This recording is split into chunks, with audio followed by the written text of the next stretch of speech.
काय सर काय चालू आहे?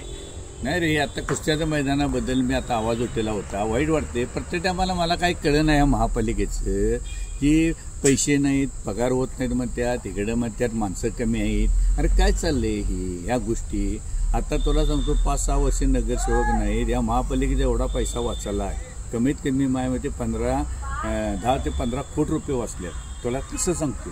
बरोबर. 80 नगरसेवकांचा पगार 7,000 महिन्याला 2 लाख होतात, वर्षाचं 24 लाख झालं. बरोबर आहे का? बरोबर आहे. आम्ही नगरसेवक प्रत्येक भागाला कमीत कमी 10 लाख विकास कामासाठी घेत असतो. आमच्या बजेटमध्ये असते 10 लाख. पदाधिकारी 25-50 लाख असे घेत असतात. भागाचा विकास करा. आता 6 वर्षे नगरसेवक नाहीत, विकासाचा काय प्रश्न येत नाही. आता तो पैसा कुठं जातोय? आता ते कमीत कमी 80 जणांचं 8-9 कोटी रुपये वर्षाचं विकास कामावर खर्च होणार आहे. त्यानंतर पदाधिकाऱ्यांच्या गाड्या घे, त्यांचा ड्रायव्हर घे, त्यांचा शिपाई घे, त्यांचा पेट्रोल खर्च घे, सगळं महापौर स्टँडी परिवहन ह्या उपमाप हे सगळे पैसे वाचले काय नाहीत तुम्हाला सांग. मग आता हे 10-15 कोटी रुपये मग हे पैसा जातोय कुठे? मला हे जर गणित कळलं ना.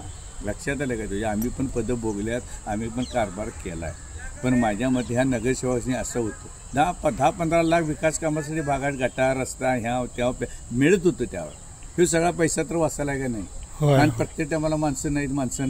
मग माझं काय म्हणणं, माणसं नाहीत म्हणून मग काय तर काय महापालिका कुलूप घालायचं काय? मग ठेवली कशासाठी की चाललंय? तुम्हाला आता ह्याच्यावर घेता येत नाहीत काय? आपली माणसं आता ह्याच्यावर भरून घेतो आपण, कसं काय कॉन्ट्रॅक्ट बेसवर. तुम्हाला आता ही शाहू महाराजांनी एवढं त्या पाहिजे स्वतःच्या इस्टेडीवर एवढ्या पण गोष्टी एक तुम्हाला वाचवाय ना. त्या माणसानं कुणासाठी आणि कशासाठी? माझ्या कोल्हापूर सुंदर होण्यासाठी स्वतःच्या इस्टेडीवर कर्ज काढून हे सगळं करून पण तुम्हाला हे करा ना. ती तुम्हाला आता जपाई ना. अरे कांटिक पीस ठेवला आणि 2 रुपये 5 रुपये ठेवलं तिकीट तरी मेंटेनन्स होऊन जातोय. करायची इच्छा पाहिजे, ठेवायची इच्छा पाहिजे, आदरप्रेम पाहिजे. नावं घेताय. शाहू महाराजांनी सगळं कोल्हापूर तुम्हाला दिलं आणि तुम्हाला ते राखताय ना. एवढं मोठं तुमचं ऑफिस बिफिस करायला पैसे कसे मिळतात? तुमचा प्रोटोकॉल नव्या गाड्या बिड्या घ्यायला कसं पैसे असतात? सगळे पदाधिकारी प्रशासनाच्या पदाधिकाऱ्यांच्या ऑफिस बघ, बंगलं बघ, हे बघ, त्याला कसा पैसे मिळते आणि ह्याला मेंटेनन्सला पैसे मिळत नाही. बघितलं तर वाईट वाटते ना. का बोलू नये?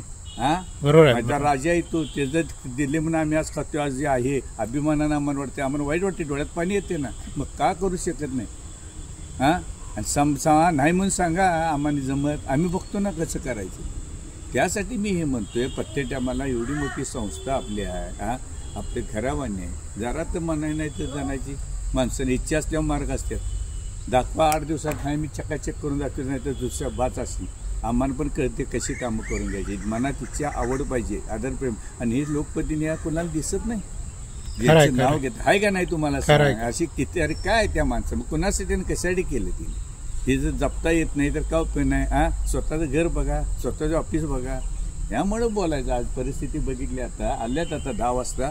आम्हाला काय नाही, आम्हाला काय वांदी करायची नाही. आम्हाला आमच्या राज्याची जी आठवण आहे ती आम्हाला चांगली आणि सुशोभीकरण करायसाठी आम्ही आणि अशी प्रत्येक गोष्टीसाठी मी आवाज उठेन. आणि यासाठी माझी जनतेनं खरोखर तुम्हाला माझ्या राज्याबद्दल आदरप्रेम असेल तर निस्वार्थाने यात राजकारण आणायचं नाही. आपल्याला काय नाही, आपल्या कोल्हापूर सुंदरसाठी आपण एक झालं पाहिजे ह्या मताशी मी आहे.